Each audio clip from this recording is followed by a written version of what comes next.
Écoute man Der c'est vrai je vais pas revenir sur gars yi lu ñu wax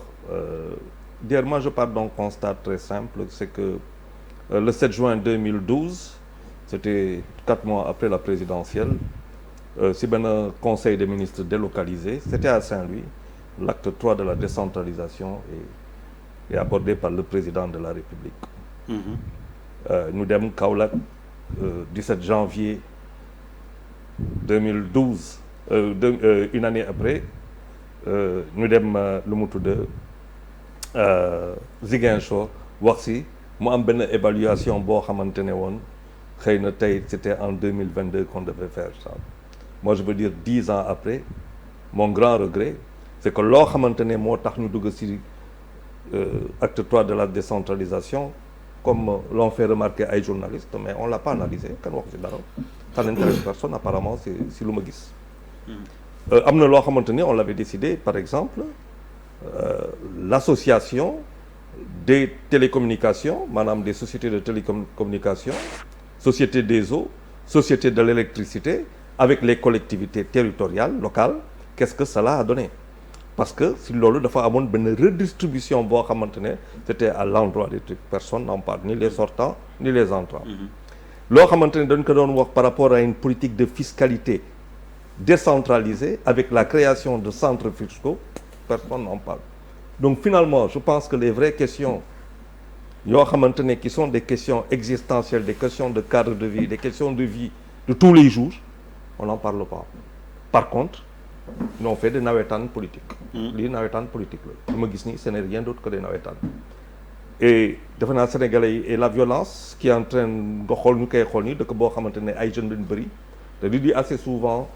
que il n'y a pas plus violent que de prendre une pirogue mais il n'y a pas plus violent que d'entendre cette répétition là muy en image muy ñu koy wax muy ñu koy bind finalement dafay susciter beneen forme de violence boo xamante ne day nekk ci biir bopp nit ñi et qui ne peut s'exprimer que quand le cadre est là cadre bi fu mu wanee boppam rek ñu génn ko et les élections sont justement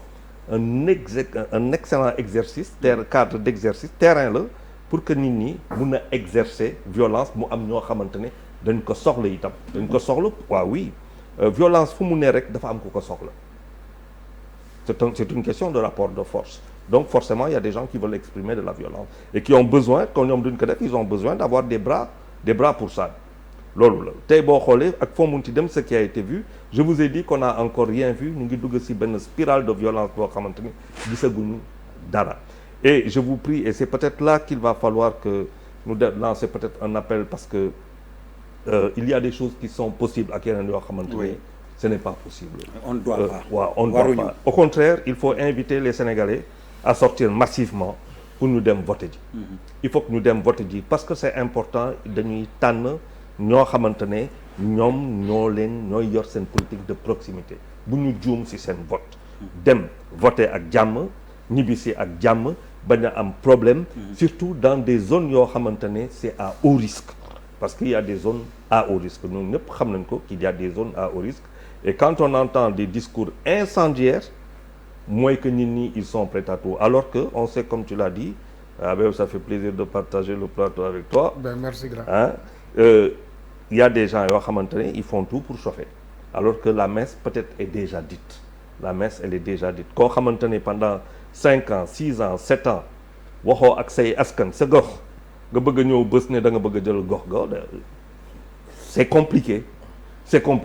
mun nga am xaalis mun nga am lépp mais comme boo demee si benn dëkk man boo demee Wakam mais si j'ai rien fait pour Wakam waa Wakam duñ ma faale moo ñëwee bëgg bon et c'est valable pour les politiques donc pour man il faut que les gens sortent voter massivement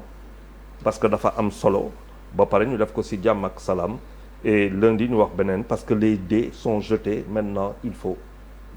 juste voilà allez Malal on va aller vite 13 minutes encore